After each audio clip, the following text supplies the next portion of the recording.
Kerumunan yang bergemuruh, suara logam yang beradu, bau darah yang menyesakkan hidung, keringat yang membasahi tubuh, dan panas matahari yang membakar kulit. Semua itu bersatu dalam pengalaman yang tiada duanya di Kolosium. Di sini, nyawa tak lebih dari hiburan. Dengan kematian yang disoraki seakan itu adalah kemenangan terbesar. Namun di balik kekerasan brutal itu, Kolosium berdiri sebagai keajaiban arsitektur yang terus menginspirasi banyak stadion modern. Tetap kokoh meski telah menantang ribuan tahun sejarah. Sejarah singkat Kolosium. Kolosium dibangun selama masa pemerintahan dinasti Flavia sebagai simbol kekuasaan dan kemegahan Kekaisaran Romawi. Kaisar Vespasian memulai pembangunan Kolosium pada tahun 70 Masehi sebagai bagian dari upaya untuk mengembalikan kehormatan Romawi setelah kekacauan di bawah Kaisar Nero yang telah menghabiskan banyak kekayaan untuk kepentingan pribadinya. Pembangunan ini rampung pada tahun 80 Masehi di bawah pemerintahan Titus, dan Kolosium segera menjadi pusat hiburan terbesar di dunia Romawi. Pertunjukan di Kolosium biasanya diadakan sebagai bagian dari perayaan publik, yang seringkali diatur oleh kaisar untuk merayakan kemenangan militer, pencapaian politik, atau sekadar menghibur rakyat. Di samping pertarungan gladiator, Kolosium juga menjadi tempat untuk eksekusi publik, perburuan binatang buas, dan rekonstruksi pertempuran besar. Namun, setelah Kekaisaran Romawi mulai mengalami kemunduran, Kolosium perlahan kehilangan fungsinya. Gempa bumi besar dan perampokan terhadap bahan bangunannya di abad pertengahan membuatnya semakin runtuh. Arsitektur Kolosium. Kolosium, juga dikenal sebagai Amphitheatrum Flavium, merupakan salah satu keajaiban arsitektur kuno. Bangunan ini bisa menampung lebih dari 50.000 penonton. Struktur Kolosium terdiri dari kombinasi beton, batu kapur travertin, dan tufa, batu vulkanik, yang membuatnya sangat kokoh hingga mampu bertahan selama ribuan tahun. Keunikan utama arsitekturnya terletak pada sistem lengkung bertingkat yang membuat Kolosium terlihat ringan meski dimensinya masif. Lengkung-lengkung ini memberikan stabilitas pada bangunan dan memungkinkannya menahan beban yang sangat besar. Setiap lantai memiliki gaya arsitektur yang berbeda.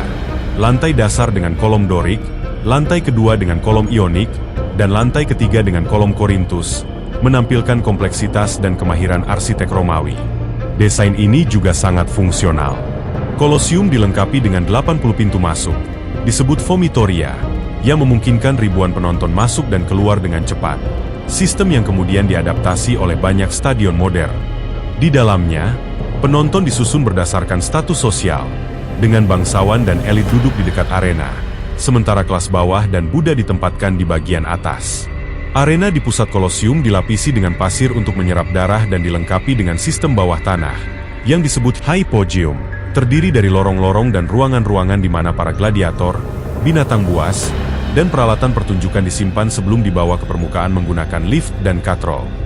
Pada awalnya, Kolosium bahkan mengadakan pertunjukan pertempuran laut yang spektakuler.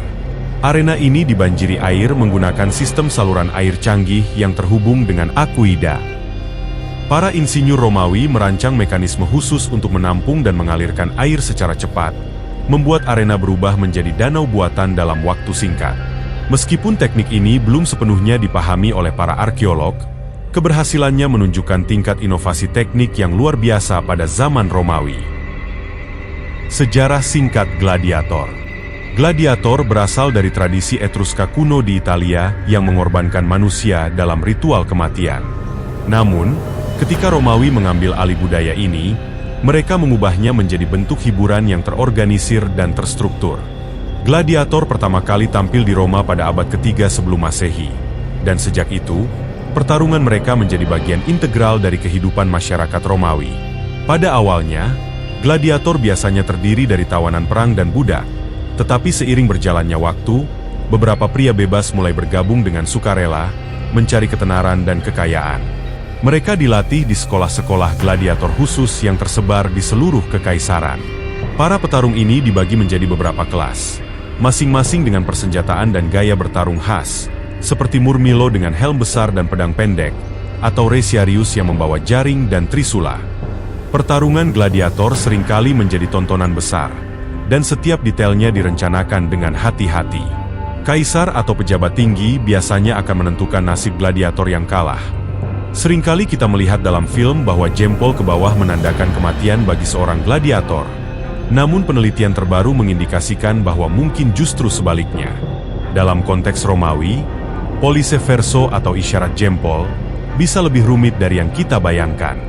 Beberapa sejarawan percaya bahwa jempol ke bawah atau tangan tertutup sebenarnya adalah simbol belas kasihan, sedangkan jempol ke atas atau ke arah dada menandakan kematian. Meskipun ada perdebatan mengenai hal ini, budaya gladiator memang penuh dengan simbolisme yang terkadang sulit dimengerti oleh masyarakat modern. Eksekusi mati di Kolosium adalah hiburan siang yang lebih kejam.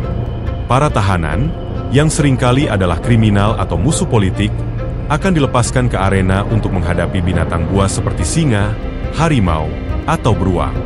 Eksekusi ini bukan hanya sekadar hukuman, tetapi juga alat propaganda politik, di mana kekuatan negara Romawi ditunjukkan melalui kekejamannya. Kolosium adalah simbol kemegahan dan kekuasaan kekaisaran Romawi, yang meskipun dibangun untuk hiburan rakyat dalam bentuk pertunjukan gladiator dan eksekusi publik, tetap menyimpan nilai sejarah dan arsitektur yang luar biasa.